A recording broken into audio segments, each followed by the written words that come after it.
جتنی زیادہ جس بچے کو ماں کی صدق زیادہ ملے گی تو وہ ماں کا جو رنگ ہے وہی بچے پہ چڑھے گا. تو علماء نے لکھا ہے کہ باپ کا نیک ہونا بھی ضروری ہے، لیکن باپ سے بھی بڑھ کر ماں کا نیک سیرت ہونا، صاحب کردار ہونا، دیندار ہونا، یہ انتہائی ضروری ہے. اللہ اکبر. اب کتابوں میں تربیت اولاد کے حوالے سے بچے کی 3 کیٹیگری بنائی گئی ہیں. پہلے 7 سال، پھر دوسرے 7 سال اور پھر تیسرے 7 سال. اب یہ کتابوں میں موجود ہے کہ الوالد سید 7 سنین، کہ پہلے 7 سالوں میں بچہ سردار ہوتا ہے. سردار سے مراد من مانی کرتا ہے. سردار کیا کرتا ہے؟ من مانی کرتا ہے. تو بچہ من مانی کرتا ہے، جو اس کے جی میں آئے گا، کھیلے گا، کودے گا، جو چیز مانگے گا آپ کو دینی پڑے گی.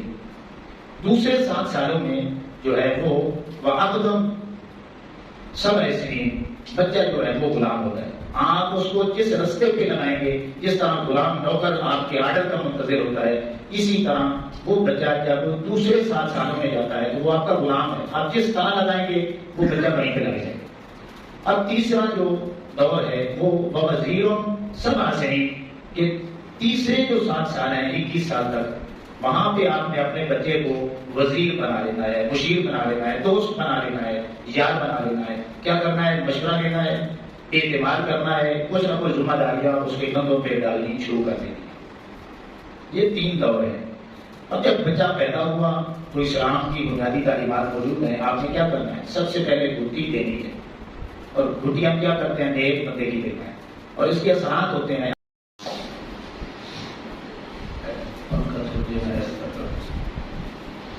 بسم اللہ الرحمن الرحیم. یا ایھا الذین آمنوا قوا انفسکم واہلیکم نارا وقودها الناس والحجارہ. رحمی آداب کو السلام علیکم ورحمۃ اللہ وبرکاتہ. آج کا ہمارا مضمون بڑا ہی اہم ترین مضمون ہے، تربیت اولاد. اللہ رب العزت نے ارشاد فرمایا، اے ایمان والو، اپنے آپ کو اور اپنے آل و عیال کو اس آگ سے بچاؤ جس آگ کا ایندھن انسان اور پتھر ہوں گے. اللہ. جب یہ آیہ کریمہ اترتی ہے تو آقا کریم علیہ السلام کی بارگاہ ناز میں صحابہ کرام حاضر ہوتے ہیں اور پوچھتے ہیں، یا رسول اللہ صلی اللہ تعالی علیہ وآلہ وسلم، یہ جو آیہ کریمہ اتری ہے کہ اپنے آپ کو بھی جہنم سے بچانا ہے اور اپنے آل و عیال کو بھی، تو وہ کون سا طریقہ ہے؟ تو آقا کریم علیہ السلام نے چند جملوں میں ساری بات ہی مکمل سمجھا. وہ بات سن لیں. آقا کریم علیہ السلام نے فرمایا، ہر وہ کام جس کے کرنے کا حکم اللہ اور اس کے رسول صلی اللہ تعالی علیہ وآلہ وسلم نے دیا ہے، وہ خود بھی کرنا اور اپنے بچوں کو بھی جو ہے وہ تیار کرنا، اور جن کاموں سے منع کیا ہے خود بھی رک جانا، انہیں بھی روکنا. یہ وہ رستہ ہے جس پر آپ عمل کریں گے تو اپنے آپ کو بھی اور اپنے آل و عیال کو بھی آپ جنت کے رستے پہ ڈال دیں گے تو مقصد بچا دیں گے. اللہ صلی اللہ تعالی علیہ وآلہ وسلم کے اولاد اپنے آل و عیال کو ایسی تعلیم، ایسی تربیت دینا کہ وہ دوزخ کے رستے سے ہٹ جائیں اور جنت کے مسافر بن جائیں. یہ والدین کی انتہائی دینی فریضہ بھی ہے اور ذمہ داری بھی ہے.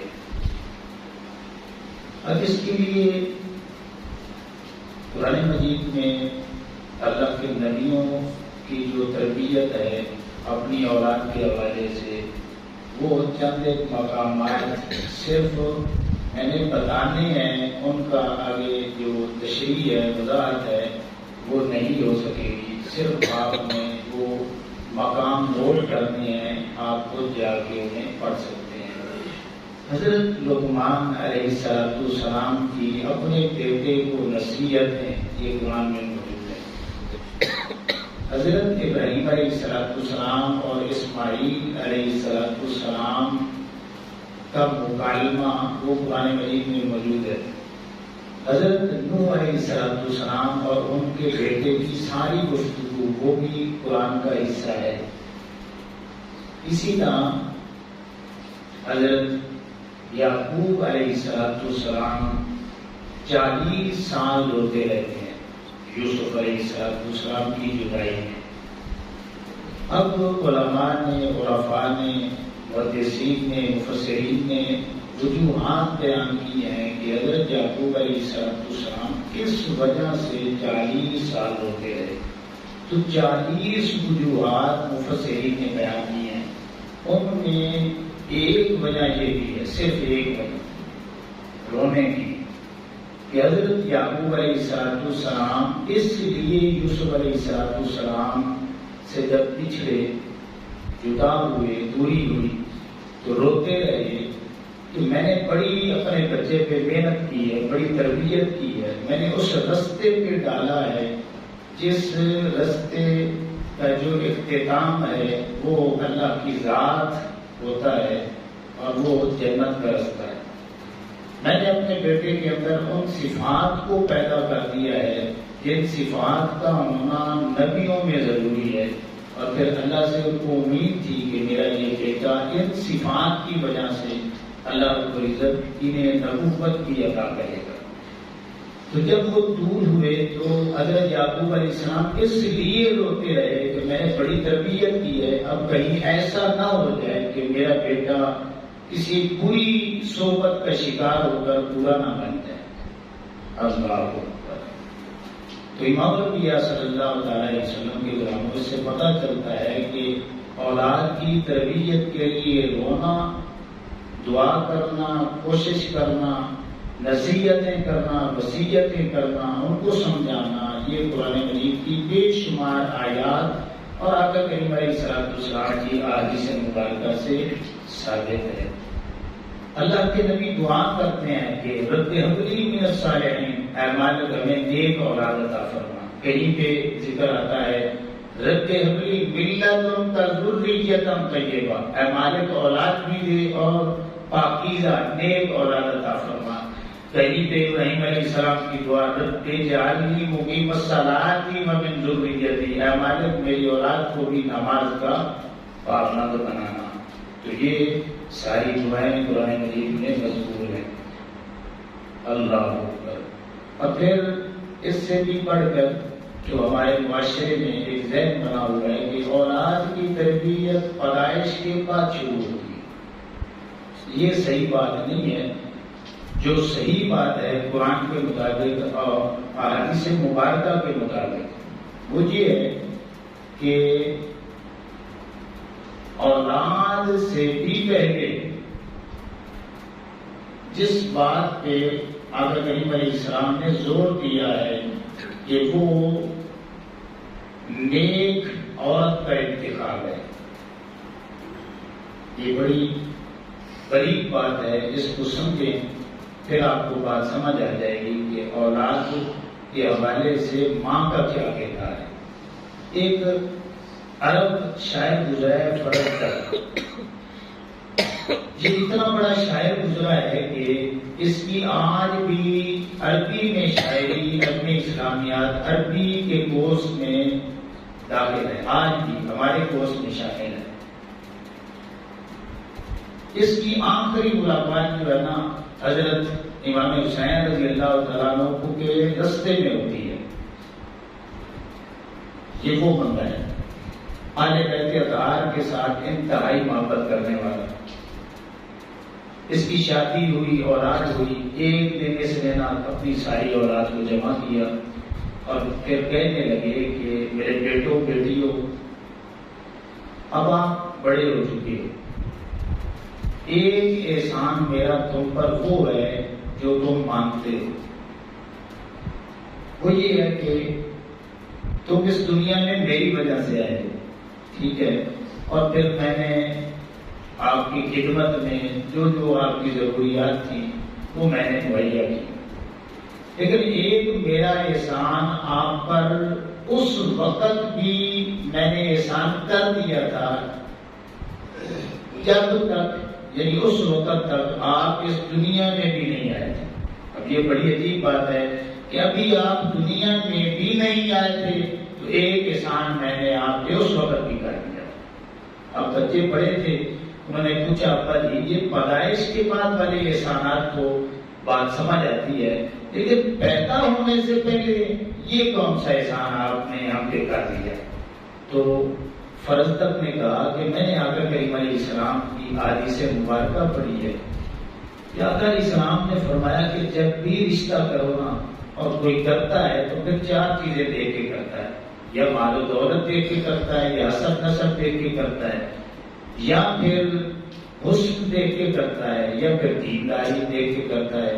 تو آقا علیہ السلام نے فرمایا فرض بذات الدین، اگر اپنے نبی سے مشورہ لینا چاہتے ہو تو سب سے پہلے باقی چیزیں بھی دیکھنا، لیکن سب سے پہلے ترجیح دین کو دینا۔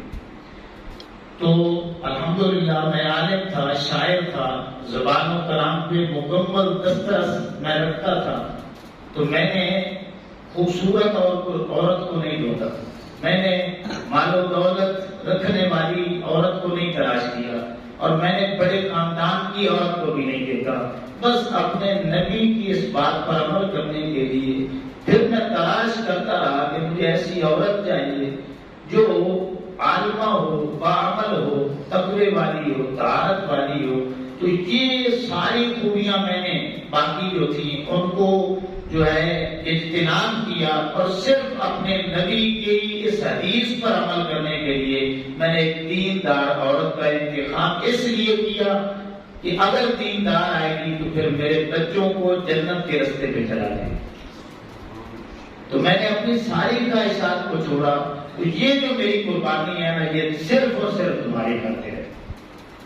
اللہ اکبر۔ تو پھر بچوں نے مان لیا کہ واقعی یہ آپ کا ہم پہ بڑا ہی احسان ہے۔ آقا کریم علیہ السلام نے فرمایا کہ تقوی کے بعد مومن بندے کے پاس سب سے اعلیٰ جو چیز ہوتی ہے وہ نیک بیوی ہے، سب سے اعلیٰ چیز۔ اور آپ کو پتا ہے کہ اسلام نے عورت کی تربیت پہ بڑا زور دیا ہے۔ آقا کریم علیہ السلام ایک ہفتے میں صرف ایک بار مردوں کے ساتھ اور عورتوں کے ساتھ 2 بار خطاب کرتے۔ کیوں؟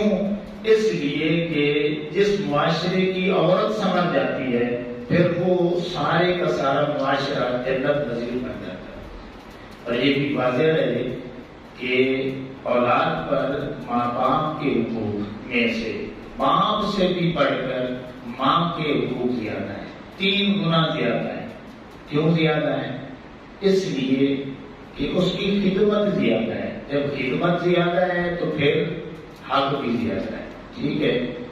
تو حق کی وجہ سے قربت ملتی ہے، اور قربت جب ملی تو خدمت زیادہ کرنے کا موقع ملا، اور خدمت صحبت کی وجہ سے ہوتی ہے، اور صحبت جو ہے یہ بچے کی جو ہے بڑا ہی اثر انداز ہوتی ہے۔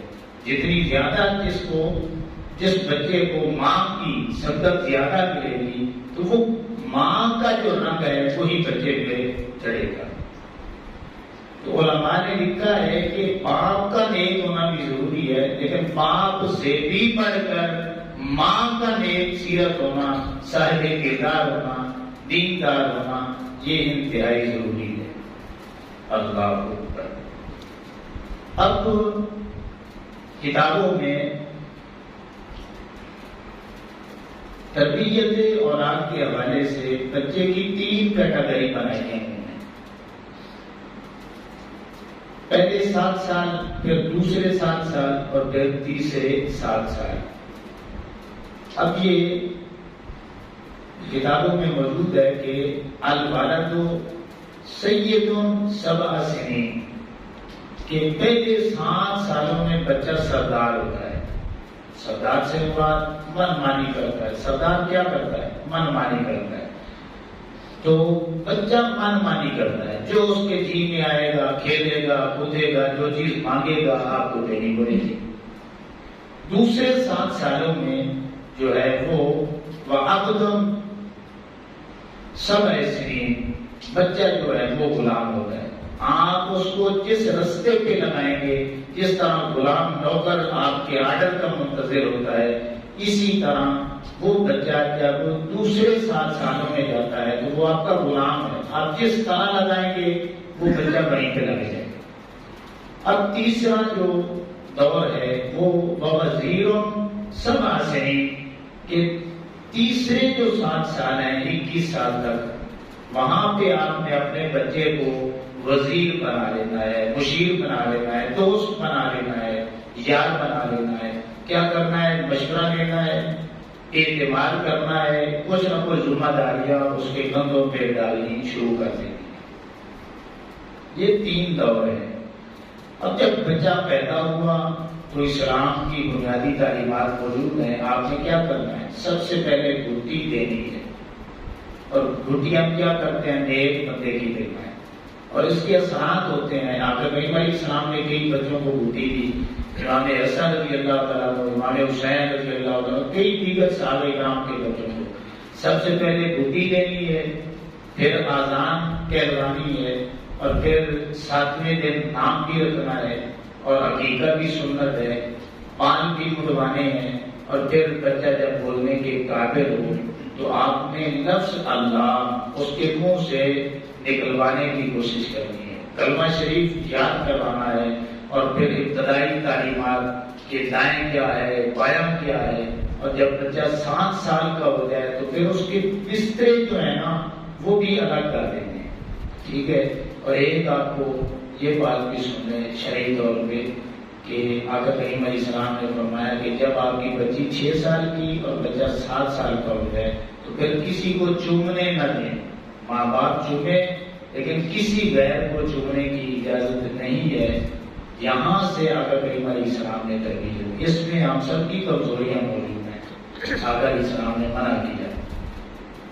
ماں باپ کو اجازت ہے، ماں باپ کا تعلق ایک اور درجے پر ہوتا ہے. اور جب 10 سال ان بچوں کی عمر ہو جائے تو اسلام کی بنیادی باتیں ان کو معلوم ہو اور وہ پریکٹیکل جو زندگی ہے اس میں وہ امپلیمنٹ کر سکیں. اللہ اب چند باتیں اگر ہم اپنے بچوں میں داخل کر دیں گے تو انشاءاللہ ہمارا بچہ جنت کے رستے پہ چل پڑے گا.